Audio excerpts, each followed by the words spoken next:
un petit test d'immersion du Xperia Z et aussi vous expliquer ce que l'on peut et ce que l'on ne peut pas faire avec ce Sony Xperia Z.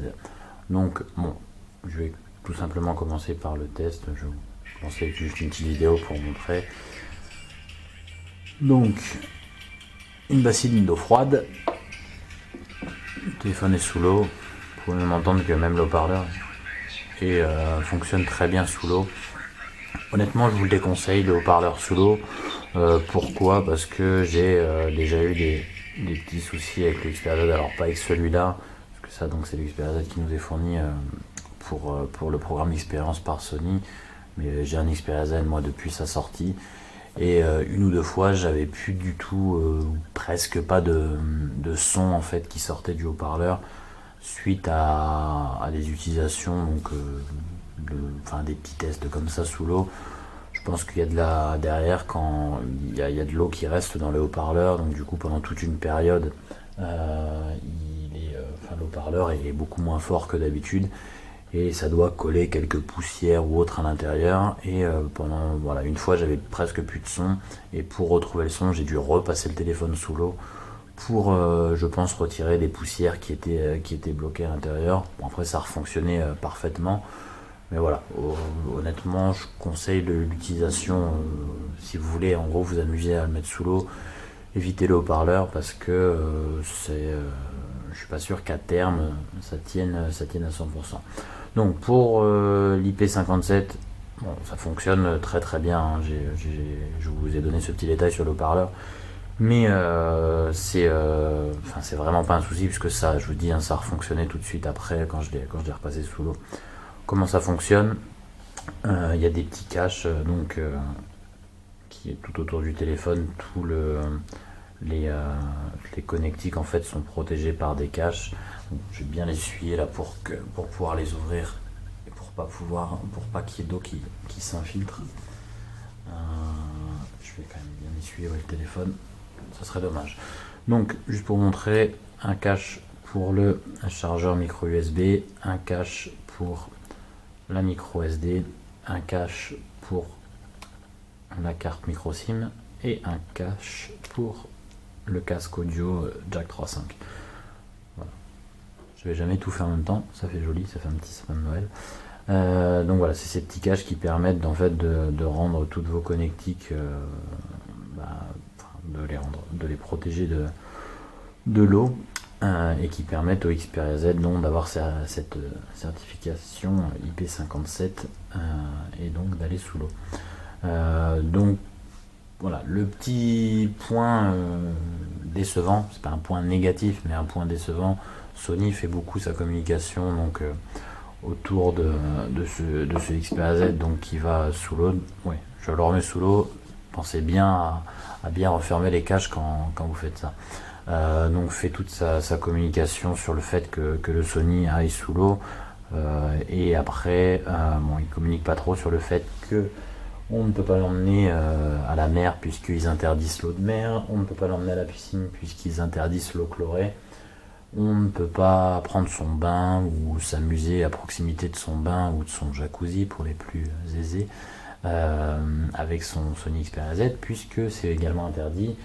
Les liquides chimiques sont interdits, mais bon, je comptais pas prendre un bain dans du liquide chimique, mais bon, c'est vrai que si on le fait tomber dans n'importe quel liquide chimique, ça ne prend pas en compte, la protection IP57 n'est pas prévue pour ça. Donc voilà, la petite déception, c'est que pour tous ceux qui prennent le Xperia Z, je pense, moi j'ai beaucoup d'amis qui l'ont pris parce qu'ils se disent les beaux jours arrivent, je vais pouvoir aller à la mer avec, à la piscine tranquillement. Bon, vous pouvez, hein, ça permet, s'il y a 2-3 gouttes dessus, ça posera pas de problème, mais officiellement la garantie ne couvre pas l'eau de mer, l'eau chlorée, les liquides chimiques, l'eau chaude. Donc voilà, je ne sais pas s'il y a des capteurs sur le côté du téléphone qui permettent de voir si ça a été dans l'eau chlorée plutôt que de l'eau classique ou de l'eau chaude, mais c'est en tout cas déconseillé pour pouvoir garder la certification IP57 intacte.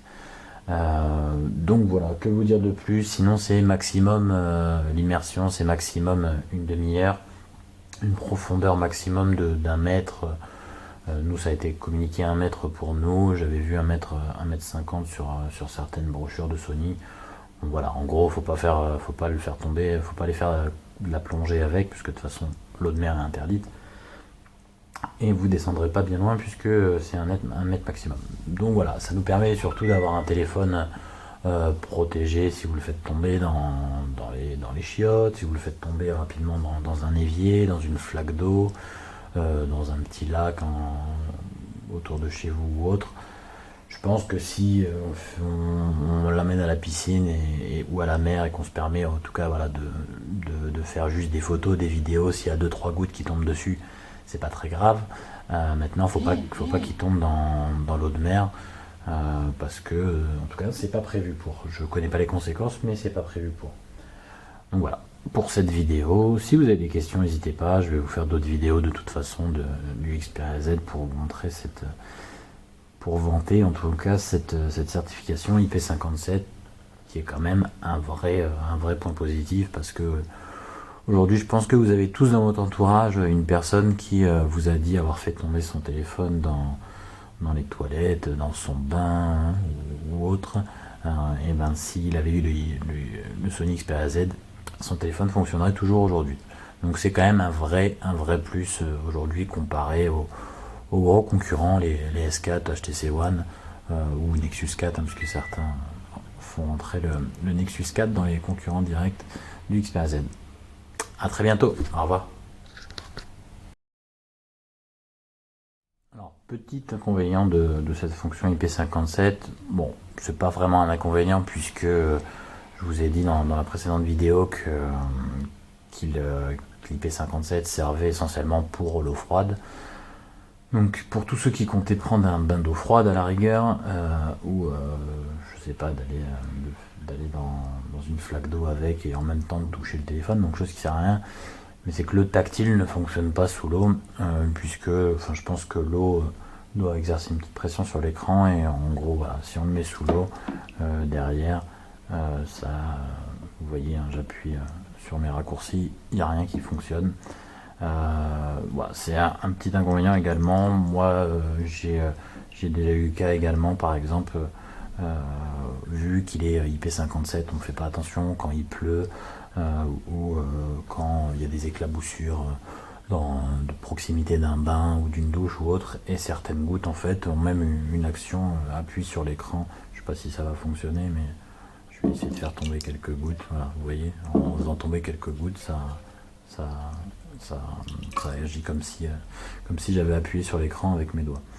Donc voilà, une toute petite remarque sur le tactile qui ne fonctionne pas sous l'eau. Donc si vous comptez écrire des textos en ayant fait tomber votre téléphone dans les toilettes, c'est pas possible. L'avantage du Xperia Z, ne pas avoir peur quand il pleut.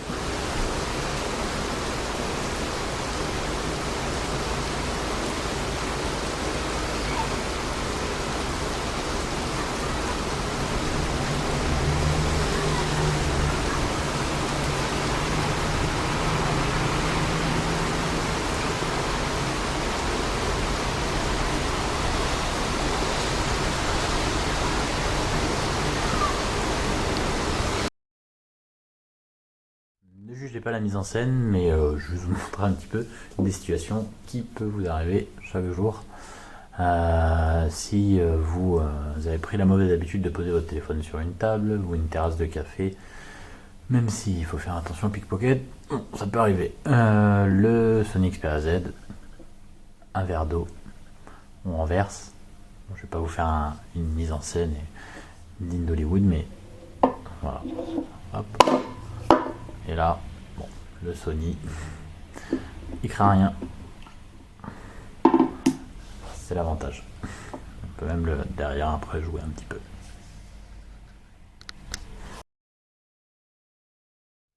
Si vous aimez les steaks frites et que vous n'êtes pas très propre en mangeant, un autre avantage du Xperia Z, vous mangez votre bon steak frites et vous avez fait tomber partout de la mayonnaise, du ketchup, de la moutarde sur votre Sony. Et en plus, ça s'est étalé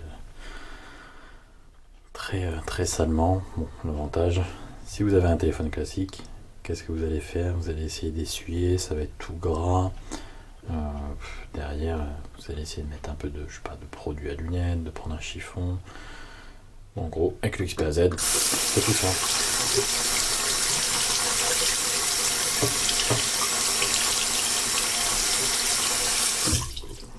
Et voilà, il est propre.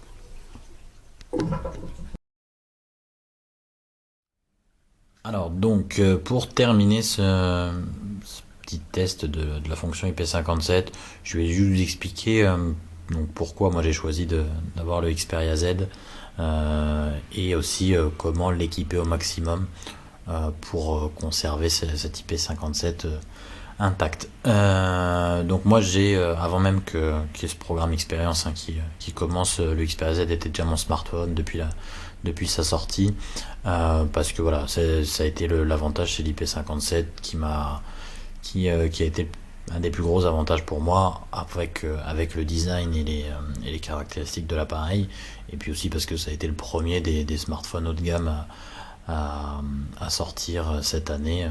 Sony a été les premiers à dégainer.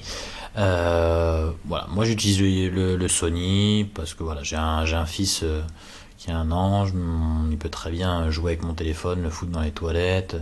Quand je vais prendre le bain, enfin quand je lui prends son bain, ça me permet de pas avoir peur qu'il fasse tomber de l'eau ou quelques éclaboussures sur mon smartphone. Donc ça a été tout de suite l'argument qui a fait mouche quand j'ai vu cette fonction arriver chez Sony, donc avec le Xperia Z. Et ensuite, voilà, moi pour l'optimiser au maximum, j'utilise jamais ces petits caches parce que voilà, je mets pas en doute du tout la solidité de la chose, mais je pense que les caches, à force de s'ouvrir, de se refermer tous les jours plusieurs fois pendant des mois, je suis pas sûr. J'ai déjà vu des Sony qui avaient les caches qui tenaient toujours très bien, on pouvait les mettre dans l'eau, mais j'avais l'impression qu'ils tenaient un petit peu moins bien que d'origine, c'était un peu moins net et moins lisse sur le côté. Donc du coup, pour en gros j'ouvre jamais ces caches, j'utilise le dock pour le recharger, donc le dock DK26 qui fournit avec les packs nus Xperia Z, la petite enceinte Sony qui me permet d'avoir le son au bureau ou dans ma salle de bain, de mettre de la musique à fond et de pas brancher, donc de pas ouvrir le jack le cache donc pour le jack du Sony Xperia Z, et également un casque Bluetooth pour écouter ma musique. Donc là c'est le parodique, mais ça marche avec n'importe quel casque bien sûr. Et du coup avec le dock et mon casque et mon enceinte, en gros j'ouvre jamais les caches de mon Xperia Z puisque je le recharge avec le dock et j'écoute la musique avec mon enceinte ou mon casque Bluetooth. Donc voilà, il y a juste quand j'ai inséré la SIM le premier jour, ou quand j'ai inséré ma carte micro SD 64 Go que j'ai ouvert ces caches, mais sinon je ne les ouvre jamais, hormis tout à l'heure sur la vidéo pour vous montrer qu'ils étaient présents. Donc voilà, je vous ferai aussi un article dans les jours qui suivent sur chacun des accessoires que j'ai avec mon Xperia Z, et aussi de tous les accessoires qui sont disponibles que l'on peut trouver dans le commerce. A très bientôt, au revoir.